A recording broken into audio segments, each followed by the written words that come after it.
Welcome to my new show called Thirdhand News from IBT Media, where I'm going to be breaking down some football news for you, fight news, a little bit of everything. I'm going to include some movies, music. I'm going to do it in the most non-informative way possible, pretty much just here to entertain. So please don't bet on anything that I say. All right, so we're going to start with my Tennessee Titans, who lost to the New York Jets this weekend.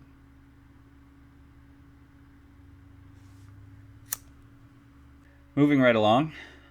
So, as you all know, Big Ben has struggled this entire year, and Juju Smith-Schuster went on record to say that this is, in fact, a Ben problem.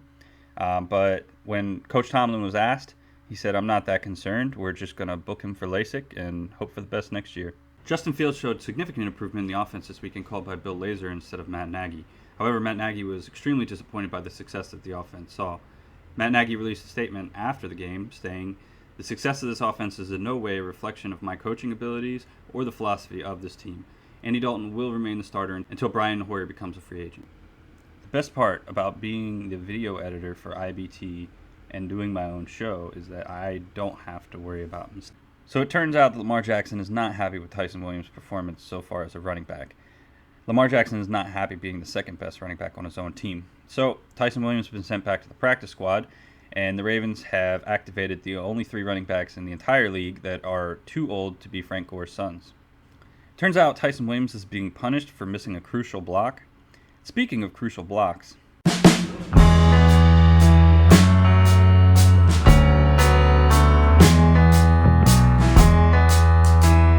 Cole Beasley recently tweeted out that he was being booed in his own home stadium, and then he went on to insult Bills fans everywhere. Here's some actual live footage of Cole Beasley being booed in the stadium. Oh, now you're going to boo me?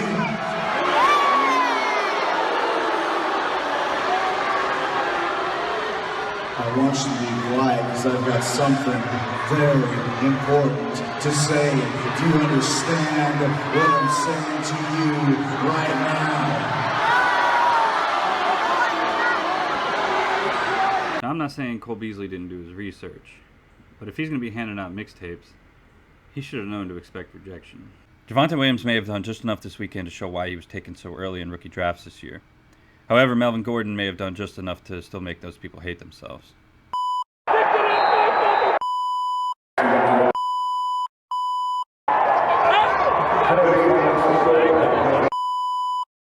Alright, so I said this show would be a little bit of variety, so we're actually going to take a break from some football and talk some baseball since the playoffs are coming up.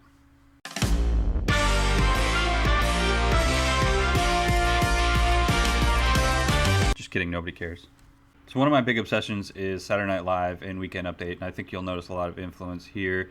And I also want to point you towards our show Pulp Fantasy by Scott Rainier, and I think you'll see a lot of influence in this show from his as well. If you haven't checked out his show, it's absolutely amazing, one of my favorite things on the internet. So please take a minute and ignore the sirens in the background. So when IBT Media asked me to do this show, I said without hesitation, absolutely not. No, you're not paying me enough. I have a list of demands that we need to talk about before we even go down that path. But they heard me out. They answered my demands, and first thing I needed was a pretty big budget for the show, and also some live correspondence. So we're going to go live to one of our correspondents right now, Nate Polvote. Hey, what's up, dude? Hey, what do you got for us, Nate? I don't know. What do I got for you? Oh, Nate seems to be having some technical difficulties. Hey, Nate, you're live on the air. I'm live on the air. Hey, what's up, man? Hey, what are you seeing out there? Sunshine? Well, good thing we have a backup correspondent on speed dial, so we're going to go ahead and reach them now. Hello, my brother? Hey, what do you got for us? Huh? Hi, hey, what do you got for us today? What did you say? Despite throwing an interception, Taysom Hill may have shown why he gives the Saints a better chance of winning each week. I'm not one to victory lap, but the big story this weekend was Tom Brady returning to Foxborough to face the New England Patriots. And while victory was so close that the New England Patriots could taste it, starting to get into some of those moments. right? These are those Tom Brady moments. Tom Brady still walked away with the win. When Brady was asked after the game what the hardest part of returning to New England was, he said returning without Gronk. You know how hard it was to have to throw to Mike Evans all night? Now it's time for our first segment called Generational Talent Tracker. This week, we got to witness a generational event in which the 2020 generational talent, Joe Burrow, got to face off against the 2021 generational talent, Trevor Lawrence, on Thursday Night Football. As you can see by our tracker, Joe Burrow is slowly inching his way back into generational status, as well as Trevor Lawrence. Despite the loss, Trevor Lawrence showed why he was this year's first overall pick and considered this year's generational talent alongside Kyle Pitts. If you're wondering what that little dot up there is, that's Kyle Pitts. A lot of people argue that it's the team he was drafted to, not the talent himself, to which Pat Freiermuth replies, "That's cute." Pat Freiermuth? Freiermuth? Pat Freiermuth currently holds a better catch percentage, more touchdowns, and more yards per catch than Kyle Pitts at this point. Jonathan Taylor went from not generational last week to generational again this week. Let's see how he does next week. Drop in the comments who you think is going to be next week's generational talent. We're also keeping tabs on who we think is going to be next year's generational talent. Do you think it's going to be Bijan Robinson? Do you think it's going to be Andrew Luck? Or do you think it's going to be somebody else? As you can see, there's no kind of camera continuity in this entire episode. Keep taking the computer away to edit, bringing it back, putting it in a different spot than it was. And that's why you're always seeing something different here. Anyway, we're going to go on to our next segment now, which is called IR Tracker. This is where we track our usual suspects from week to week and see whether they're on IR this week or maybe they're not. We're going to start with John Ross of the New York Giants. Turns out, as of this week, he was not on IR. However, it's been reported that he did do some physical activity during the game, so they're going to have to check on him this week, evaluate, and see where he's going to be next week.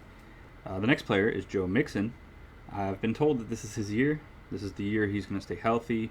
This is the year that he's going to be top 5. This is the year everybody's been waiting for. However, it turns out you need 2 working legs to do that. So, again, they're going to have to evaluate him, see where he's at. And as always, he's going to stay right on the border of IR. Our next player is Will Fuller. Turns out he wasn't on IR to open the year, so that's good. But he was suspended. Not good. He was using PEDs. And it turns out those PEDs were actually holding his body together. And now that he stopped taking them, he is borderline IR as well. So we're going to continue to track these 3 throughout the year, as well as any other players that typically flirt with the IR. And we'll keep you updated.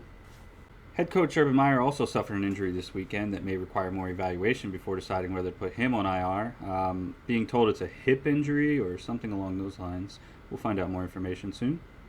Now I'm going to mix it up with some mixed martial arts news. If you didn't already know, I do the MMA coverage for IBT Media. And if you don't already follow me for MMA prop bets, then you're probably winning money. If you do follow me, you know I vouched for Nick Diaz, and I thought for sure he was going to win that fight. However, leading up to it, in the press conferences, he seemed very unsure of himself. He hinted that he was probably going to lose. He was probably going to get his ass beat. Leading up to the fight, I really started to think about whether or not his time has passed and whether or not his heart was in it. However, after the fight, it came to light. He said that he did not have enough time to prepare for this fight, that the UFC booked this fight last minute. Apparently, 6 years was not enough time to prepare for a fight. In other news, Frank Gore has turned down multiple contracts from the NFL to begin his boxing career. So I fully expect in the next 10 years, when Frank Gore is in his prime and Nick Diaz has enough time to prepare, the two of them are going to be facing off. Okay, so I said the show is going to have a little bit of everything, and I want to bring a little bit of pop culture to you, and I'm going to be recommending some movies and music to you along the way. Since this is October, I'm going to recommend a horror movie. And with a lot of horror movies, I'm very hesitant because it's usually little to no payoff, bad acting, bad effects. However, I'm going to recommend a movie to you that has none of those. The movie is called His House, and you can find it on Netflix. This movie has amazing acting from start to finish, amazing effects, and you're going to be really, really happy with the payoff. I promise you that. This movie is not one of those corny horror movies. I think it was well worthy of some awards consideration, and I think the only reason it hasn't been talked about more is because maybe it didn't have a theatrical release. This movie is about some refugees from Sudan who settle into an English town, and they begin to be kind of haunted.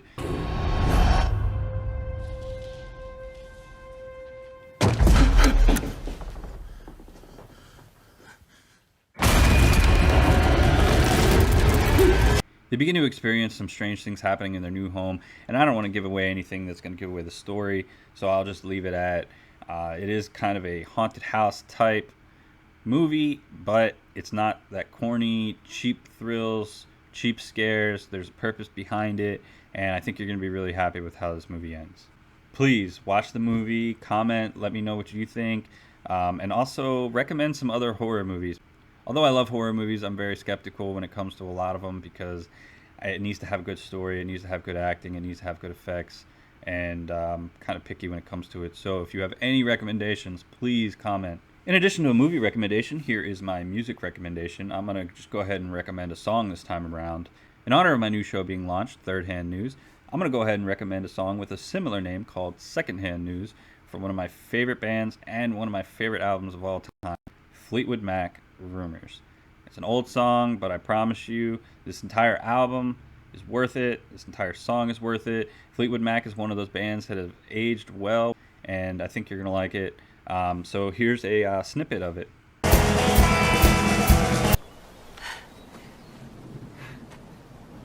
Where are you getting this?